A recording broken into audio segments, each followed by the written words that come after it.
رسول، اماموں کے امام، پیشواؤں کے پیشوا، مقتداؤں کے مقتدا جناب احمد مصطفیٰ محمد مصطفیٰ ارواحنا لہ الفدا صلی اللہ علیہ وعلی آلہ واصحابہ واہل بیتہ اجمعین وسلم کی پاک پاکیزہ مقدس مطہر اور مبارک ذات گرامی کے لیے انشاءاللہ العزیز تقریباً آدھا گھنٹہ گفتگو کی جائے گی۔ قرآن پاک کے حوالے سے چند ایک ضروری گزارشات آپ کی خدمت میں پیش کی جائیں گی، اور جیسا کہ اعلان کیا گیا آج کی اس مجلس کے اختتام پر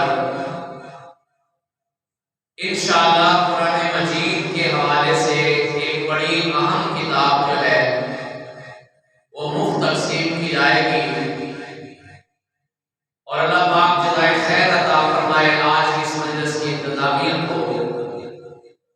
جیسا مفتی صاحب کی طرف سے اعلان کیا گیا انشاءاللہ جو لوگ مجلس میں تشریف لائیں گے ان کے لیے آخر میں ضیافت کا بھی بندوبست کیا گیا ہے۔ اللہ آپ کا آنا، بیٹھنا، سننا سنانا سب کو قبول فرمائے۔ قرآن مجید اللہ کی وہ کتاب ہے جسے مسلمان تو سنتا ہی سنتا ہے، انسان اسے سننے کے بعد سر دھلتا ہی دھلتا ہے، بلکہ اس کائنات کی ساری مخلوقات اس قرآن مجید کو سننا پسند کرتی ہے۔ کائنات کے پیارے نبی حضرت محمد کریم علیہ السلام نے فرمایا جس مجلس میں اللہ کے قرآن کی باتیں ہوتی ہیں، مجلس چھوٹی ہے یا بڑی، مجلس جس جگہ پہ ہوتی ہے اس مجلس میں اللہ کے فرشتے بھی تشریف لاتے ہیں، اور جب مجلس ختم ہوتی ہے تو وہ فرشتے دروازوں میں کھڑے ہو جاتے ہیں اور آنے والے لوگوں کے لیے ایک بڑا خوبصورت اعلان کرتے ہیں۔ دیکھنا ایک اعلان ہماری طرف سے ہے کہ کتابیں فری تقسیم کی جائیں گی،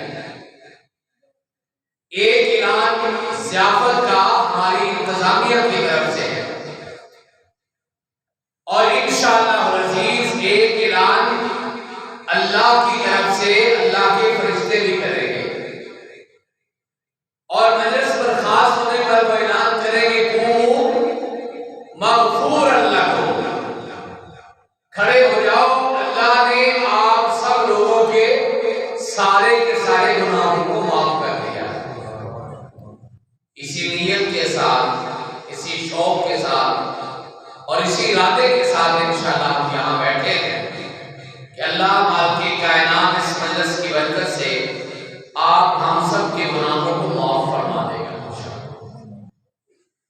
فرشتے تشریف لاتے ہیں، اس قرآن مجید کو اللہ کی مخلوق جن بھی سنتے ہیں، کسی اخبار کا واقعہ نہیں ہے، کسی چینل کی خبر نہیں ہے، کسی ڈائجسٹ کی کہانی نہیں ہے، بلکہ اللہ کے قرآن کے 29ویں پارے کی سورہ جن کا واقعہ ہے۔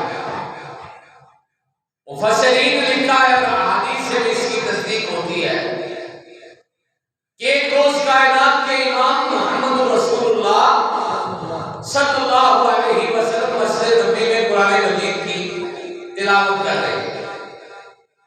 آپ اندازہ لگائیے کتنا خوبصورت منظر ہوگا، کائنات کی بہترین جگہ پہ تلاوت ہو رہی ہے، کائنات کی بہترین کتاب پڑھی جا رہی ہے، اور کائنات کا سب سے بہترین انسان اس کی تلاوت کر رہے ہیں، کیا حسین منظر ہوگا۔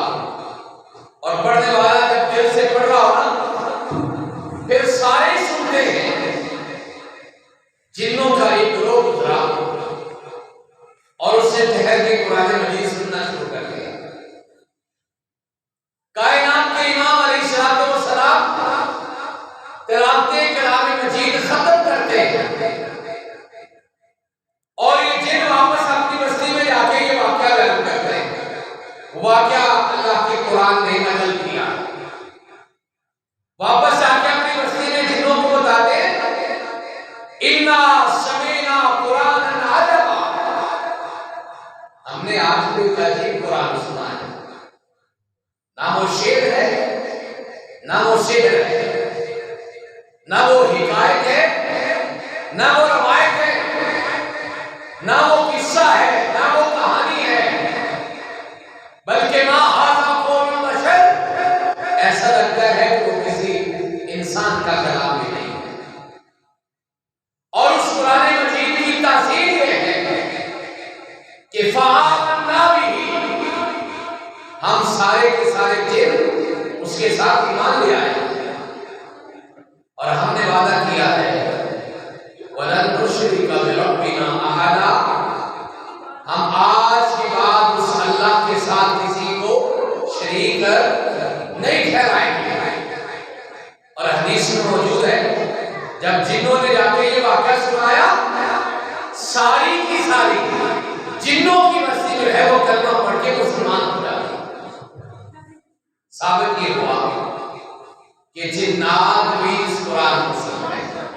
اب آپ غور فرمائیے، آسمان کے فرشتے بھی سنتے ہیں، جنات بھی سنتے ہیں، مسلمان تو سنتے ہی ہیں۔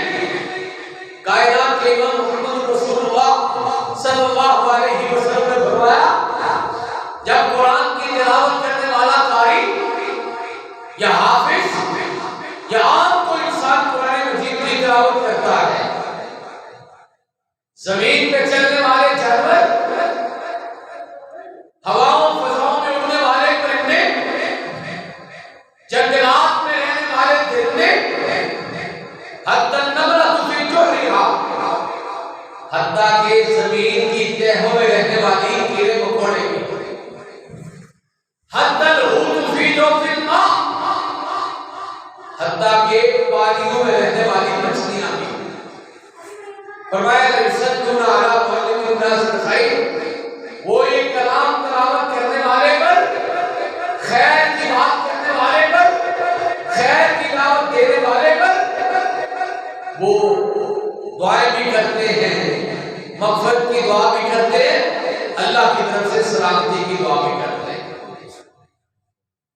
ہمارے یہاں پنجابی میں ایک بڑی مشہور مثال ہے، لوگ کہتے ہیں 100 سال سرے دے کیا گنڈ، اس کا مطلب ہے کہ اس مسئلے میں آخری بات میں آپ کو بتا دوں، انسان بھی سنتے ہیں، مسلمان بھی سنتے ہیں، جنات بھی سنتے ہیں، اللہ کے فرشتے بھی سنتے ہیں، جانور بھی سنتے ہیں، پرندے بھی سنتے ہیں، حتیٰ کہ چیونٹیاں بھی سنتی ہیں، مچھلیاں بھی سنتی ہیں، اور آخری بات اس معاملے میں یہ سب یہ آسمان پہ بیٹھا ہوا آپ کا میرا خالق و مالک بھی اس قرآن مجید کو سننا پسند کرتا ہے۔ کئی ایک واقعات کا حدیث میں موجود ہے، حضرت عبداللہ ابن عمر رضی اللہ تعالیٰ عنہ کے حوالے سے، حضرت ابی بن کعب رضی اللہ تعالیٰ عنہ کے حوالے سے، کئی ایک صحابہ کرام کے حوالے سے، صحابہ اللہ کے پیغمبر کی مجلس میں آتے، کائنات کے امام فرماتے ہیں صحابی مجھے قرآن سنو، اور صحابہ یہ عرض کرتے ہیں اللہ کے پیغمبر آپ صاحب قرآن ہیں، حامل قرآن ہیں، ہونا تو یہ چاہیے کہ آپ قرآن مجید پڑھیں اور ہم سنیں، یا آپ ہمیں کہہ رہے کہ ہم قرآن سنیں؟ کائنات کے پیارے نبی فرمایا کرتے تھے آپ جانتے ہیں کہ ما ینطق عن الہوی ان هو الا وحی یوحی، میں اس وقت تک بولتا نہیں جب تک اللہ کا پیغام نہیں آ جاتا۔ ابھی آپ کے آنے سے پہلے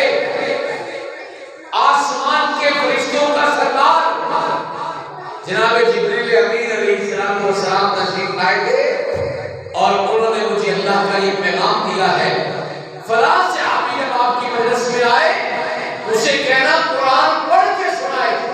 اللہ عرش پہ بیٹھے ہوئے اپنا قرآن سننا پسند کرتے ہیں۔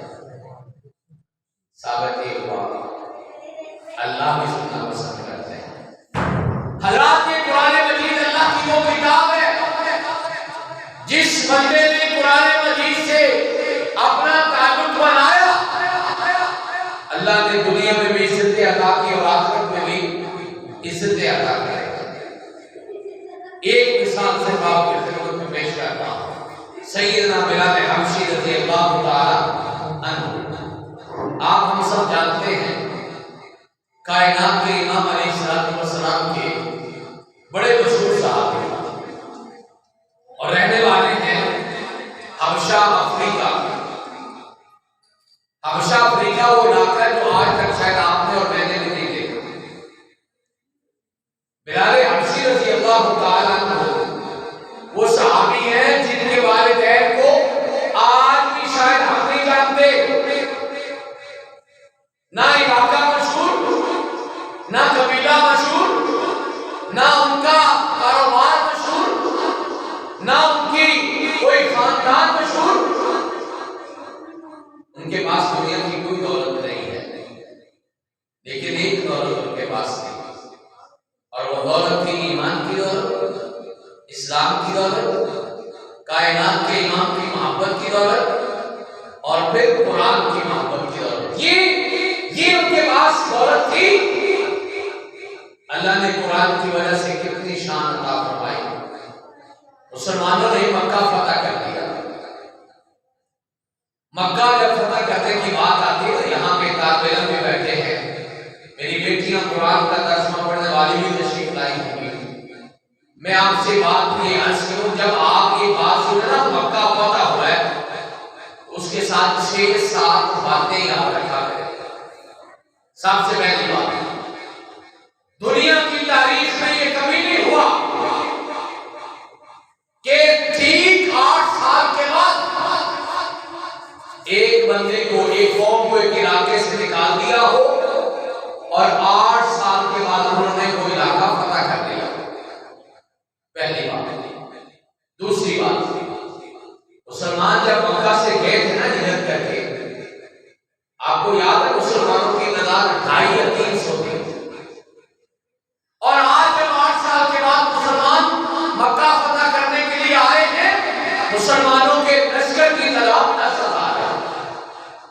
اللہ نے اتنی ترقی دے دی۔ تیسری بات، جب مسلمان یہاں سے گئے تھے نا 8 سال پہلے، مارے کھاتے تھے، مسلمانوں پہ ظلم کیا جاتا تھا، مسلمانوں کو اپنے گھروں سے نکالا جاتا تھا، مسلمانوں کو کوڑے مارے جاتے تھے۔ لیکن آج 8 سال کے بعد جب مسلمان اس علاقے میں آئے ہیں تو مکے والوں کو مقابلہ کرنے کی ہمت نہیں، اور بغیر کسی لڑائی کے مسلمانوں نے مکہ فتح کر دیا۔ چوتھی بات، جب مسلمان گئے تھے نا مکہ سے، اس وقت بیت اللہ کے اندر کوئی داخل نہیں ہونے دیتا تھا، اور آج جب مسلمان مکہ فتح کر کے آئے ہیں، مکے کے رہنے والوں نے خود اپنے ہاتھوں سے کائنات کے امام کو بیت اللہ کی چابیاں پیش کر دی۔ پانچویں بات، جب مسلمان مکہ سے گئے تھے نا تو بیت اللہ کے اندر 360 بت پڑے ہوئے تھے، اور آج جب مسلمان مکہ میں آئے ہیں تو وہاں پر ایک بھی بت باقی نہیں ہے۔ مسلمانوں نے سارے بتوں کا صفایا کر دیا اور وہاں پر اللہ کی توحید کا نعرہ بلند کر دیا۔ وہ کسی نے کہا تھا بتوں کے شہر میں خدا کا نام لکھ دیں گے، بتوں کے شہر میں خدا کا نام لکھ دیں گے، جہاں جہاں لکھا ہے کفر وہاں وہاں اسلام لکھ دیں گے، اور اگر وہ مسل ڈالیں گے صدا کے پھول کی ہر پتی پہ قتل عام لکھ دیں گے۔ پھر مسلمانوں نے ثابت کیا۔ چھٹی اور آخری بات ہے اس معاملے میں، جب مسلمان یہاں کیسے گئے تھے اس وقت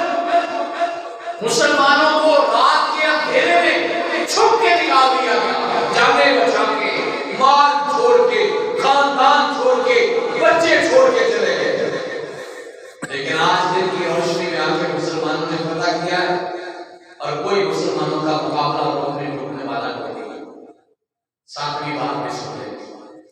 مکہ جب فتح ہوا تھا علاقہ نہیں فتح ہوا تھا، زمین کا خطہ فتح نہیں ہوا تھا، کوئی ملک فتح نہیں ہوا تھا۔ مکہ فتح کرنے کا مطلب ہے کائنات کے امام علیہ السلام نے انسانوں کے دلوں کو، ان کے کلیجوں کو فتح کیا۔ کوئی زور نہیں، کوئی ظلم نہیں، کوئی بدل نہیں۔ ایک صحابی نے جذبات اٹھا کے کہا تھا نا، الیوم یوم الملحمہ، آج کا دن بدلے کا دن ہے، آج سارے سبق سکھائیں گے، آج سارے بدلے رہیں گے۔ کائنات کے امام نے اس کے کندھے پہ ہاتھ رکھ کے کہا تھا نہیں نہیں نہیں، الیوم یوم الملحمہ، آج تو رحمت کا دن ہے، آج تو معافی کا دن ہے، آج تو شفقت کا دن ہے، آج تو ملانے کا دن ہے، بھگانے کا دن نہیں ہے، آج کا دن جوڑنے کا دن ہے، توڑنے کا دن نہیں ہے۔ یہ بھی کائنات کے امام علیہ السلام نے ساری دنیا کی سب سے بڑی فتح حاصل کی، اور ایک بھی بندہ جو ہے وہ وہاں پر اللہ کے پیغمبر نے یہ نعرہ تک بھی نہیں لگا صلی اللہ علیہ وسلم۔ حضرات مکہ فتح ہو گیا۔ یہ 7 باتیں آئندہ جب بھی آپ علماء کرام تشریف لاتے، حضرت مفتی صاحب آپ کو وہ بتاتے، ہمارے قرآ کرام علماء کرام آپ کی رہنمائی کرتے ہیں۔ آپ کو جب بھی مکہ فتح ہونے کی بات آئندہ آپ نے سننی ہے تو یہ 6-7 باتیں آپ نے ذہن میں رکھنی چاہیے کہ مکہ فتح ہونے کا مطلب یہ نہیں ہے کوئی علاقہ فتح ہو گیا تھا، یا امریکہ نے عراق فتح کر لیا، یا افغانستان فتح کر لیا، یہ کچھ نہیں ہوا اور لوگوں کے لوگ مار دیے۔ یہ بھی دنیا کی تاریخ میں پہلی دفعہ ہوا ہے کہ فتح کرنے والے نے عام معافی کا اعلان کر دیا، اذهبوا لا تثريب عليكم اليوم، تم سارے آزاد ہو جاؤ، اپنے گھر کو واپس پلٹ جاؤ، ایک بندے سے بھی آج بدلہ نہیں لیا ہے۔ مکہ جب فتح ہوا تو کافروں کے بڑے بڑے سردار موجود تھے، نمبردار، وڈیرے، قبیلوں والے، خاندانوں والے، زمیندار، بڑے بڑے زمین والے، اور کائنات کے امام علیہ السلام کے صحابہ بھی موجود ہیں۔ 1,24,000 نبیوں کی امتوں میں سب سے بہترین انسان سیدنا ابوبکر صدیق رضی اللہ تعالیٰ عنہ بھی موجود ہے۔ اور جس انسان کے بارے میں یہ کہا لو کان بعدی نبی لکان عمر، اگر میرے بعد کسی نبی بن کے آنا ہوتا سیدنا فاروق اعظم وہ بھی موجود ہے۔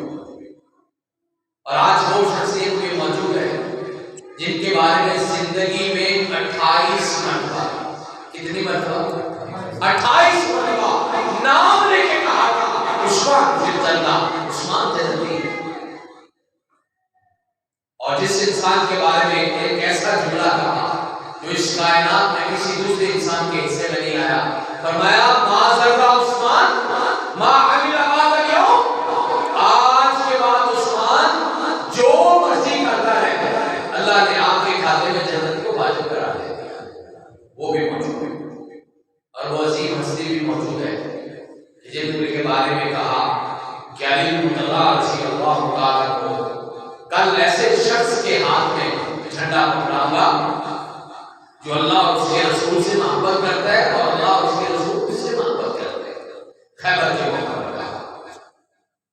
اور جن کے بارے میں کہا تھا یہ دنیا میں بھی میرا بھائی ہے اور آخرت میں جنت میں بھی میرا بھائی ہے۔ آپ اندازہ لگا سکتے ہیں کتنی بڑی بڑی ہستیاں، پوری امت کا امین الامت حضرت ابو عبیدہ بن جراح رضی اللہ تعالیٰ عنہ، مفسر قرآن عبداللہ ابن عباس بھی موجود ہیں، اور چھوٹی عمر میں بڑی ترقی کرنے والے حضرت عبداللہ ابن عمر رضی اللہ تعالیٰ عنہ بھی موجود ہیں۔ اللہ کی تلوار خالد بن ولید بھی موجود ہے، اور نبی کائنات علیہ السلام کے ماموں رشتے سیدنا سعد بن ابی وقاص رضی اللہ تعالیٰ عنہ بھی موجود ہیں۔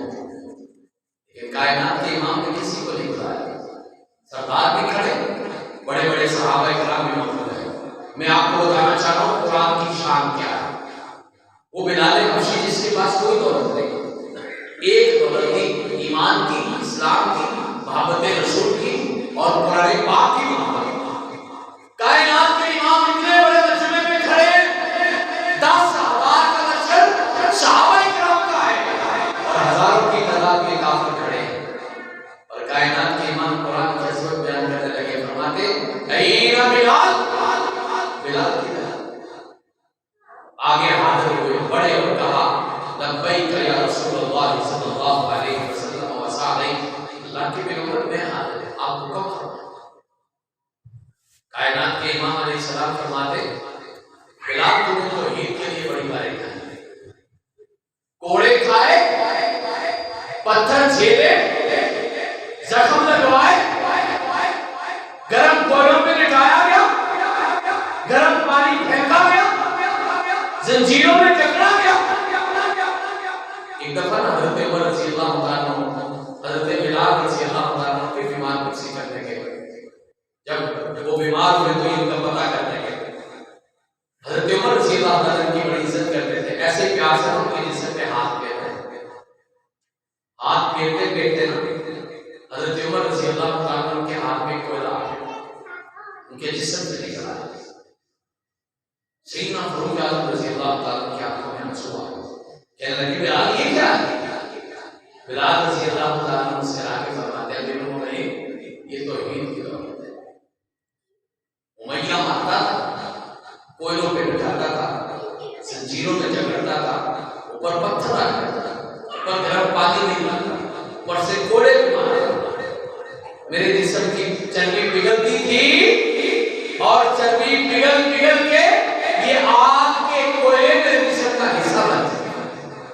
اتنی مان کا کائنات کے امام نے فرمایا بلال آج مکہ فتح ہو گیا، اللہ نے بڑی عزت عطا کی، آج چھپے نہیں، آج کسی گھر میں بیٹھ کے نہیں، آج کسی گلی کے کونے میں کھڑے ہو کے نہیں، آج بیت اللہ کی چھت پہ چڑھ جاؤ اور بیت اللہ کی چھت پہ چڑھ کے اللہ کی اذان کہہ دو اللہ اکبر اللہ اکبر. وہ سارے نیچے کھڑے کے کھڑے رہ گئے، کافروں کے سردار حسد کرتے رہ گئے، آج کیا بیڑا آ گیا، ہم نیچے کھڑے ہیں، یہ غلام اوپر چڑھا ہے. لیکن مجھے یہ بتائیے یہ عزت کیوں نہیں؟ یہ صرف اللہ کے قرآن کی وجہ سے. میں آپ کو یہ درخواست کرتا ہوں اپنا تعلق اللہ کے قرآن سے بنا دیں. کاش میں آپ کو بتا سکوں، اپنا سینہ کھول کے دکھا سکوں کہ اللہ کے قرآن میں اللہ نے کتنی عزت رکھی. آپ نے دیکھا ہوگا کئی دفعہ ایسا ہوتا ہے ہمارے پیٹ کا کوئی منڈا ہوتا ہے، چھوٹا موٹا بچہ ہوتا ہے، مدرسے چلا جاتا ہے، قرآن پاک حفظ کر لیا، آگے کی دین کی کتابیں پڑھتا رہا، ترقی کرتا رہا. ایک دن اچانک ہمارے سامنے ایک اشتہار لکھا آ جاتا ہے، وہ کہتے ہیں فضیلت الشیخ فلاں صاحب تشریف. کوئی بچہ گلیوں میں کھیلنے والا تھا، وہ فضیلت الشیخ ہو گیا، وہ شیخ القرآن ہو گیا، وہ حضرت مولانا ہو گیا. وہ کون ہے؟ وہ قرآن کا پڑھنے والا ہے. عزت کیوں ملی ہے؟ قرآن کی وجہ سے. قرآن مجید کی وجہ سے اللہ اتنی عزت دیتے. آئیے نا پھر جب اللہ کے قرآن کی وجہ سے اتنی عزت ملتی ہے تو ہم قرآن کے حوالے سے 3 کام کریں. کتنے کام کریں؟ 3 کام انشاءاللہ کریں گے انشاءاللہ. لو جی تینوں کام میں آپ کی خدمت میں عرض کرتا ہوں.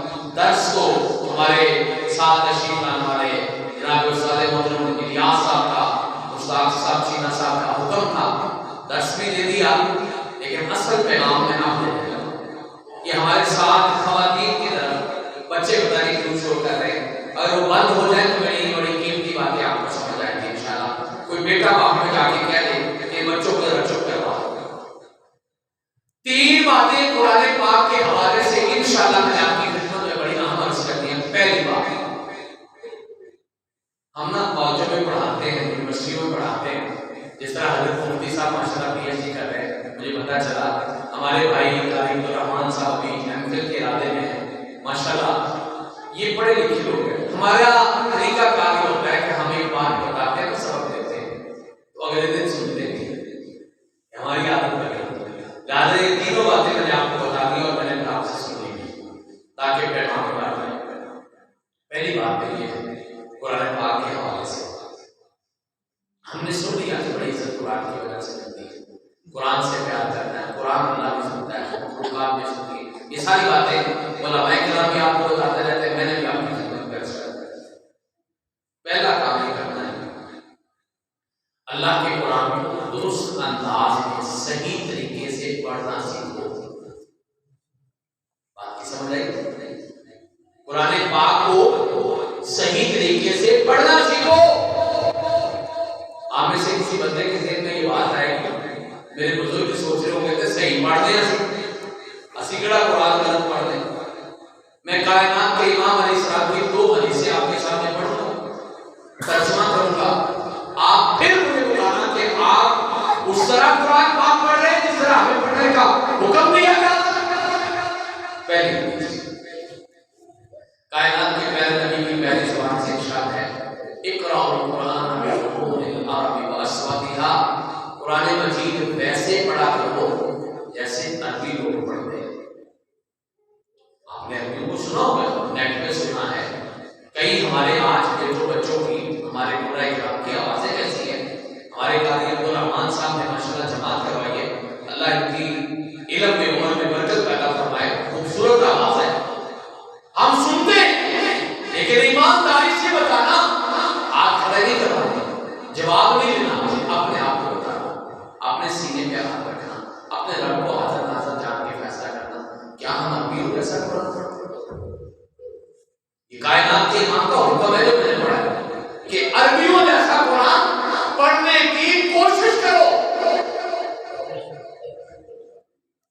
ہمارا انداز, ہمارا انداز جھٹکا, ہمارا انداز سادہ, ہمارا انداز پنجابی, جس طرح پڑھنا بچپن ساری زندگی ہو گئی پڑھی ہے, کبھی شوق ہی نہیں آیا کہ نماز پڑھنے والا اتنی پیاری آواز قرآن پاک کی پڑھتا ہے, ہم بھی اس آواز میں پڑھیں.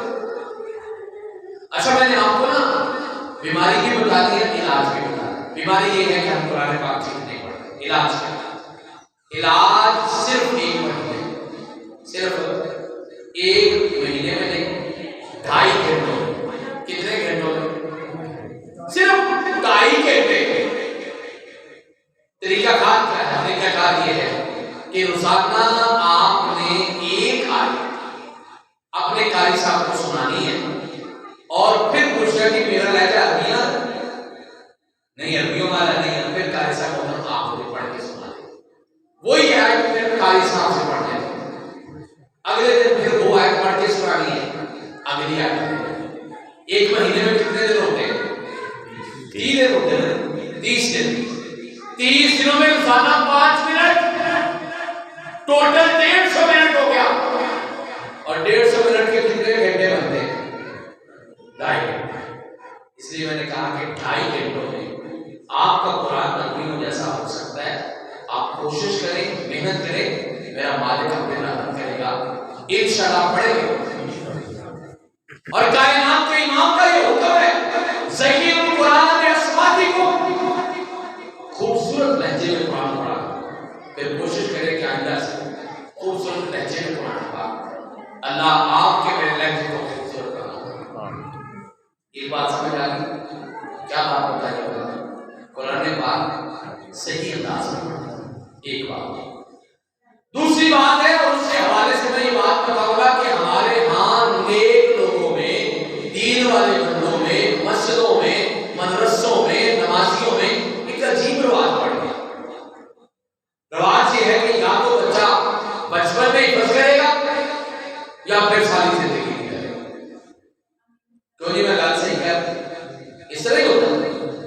یا تو بچپن میں حفظ یا ساری زندگی کبھی شوق ہی نہیں آیا. صحابہ کرام کا طریقہ یہ نہیں. صحابہ کرام نے 50 سال کی عمر میں بھی حفظ کیا, 60 سال کی عمر میں بھی, 70-80 سال کی عمر میں بھی. کچھ صحابہ ایسے جنہوں نے 85 سال کی عمر میں قرآن پاک حفظ کیا. ہمارے بزرگ کہیں گے, ہماری معزز مائیں کہیں گی, یہ تو بڑا اوکھا کام ہے. تو میں ان کو مثال آج کے دور کی دے دیتا ہوں. ہمارے ایک ڈاکٹر ہیں, ڈاکٹر اکرام اللہ خان نیازی صاحب, پکھر کے رہنے والے. میرے موبائل میں ان کا نمبر ہے, میں نمبر آپ کو دے سکتا ہوں, خود بات کریں. الحمدللہ وہ ریٹائرڈ ہو گئے, ٹیچر تھے, 63 سال عمر ہو گئے. میں نے ان سے کہا, میں نے کہا ڈاکٹر صاحب آپ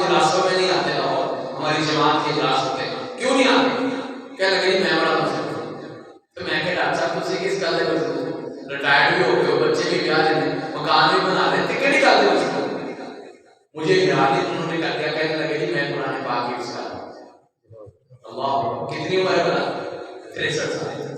اچھا 2-3 سال کے بعد نا میں نے جان بوجھ کے ان کو نہیں چھڑا, میں نے کہا چلے اللہ کا قرآن یاد کر رہے ہیں, اچھا کام کر رہے ہیں.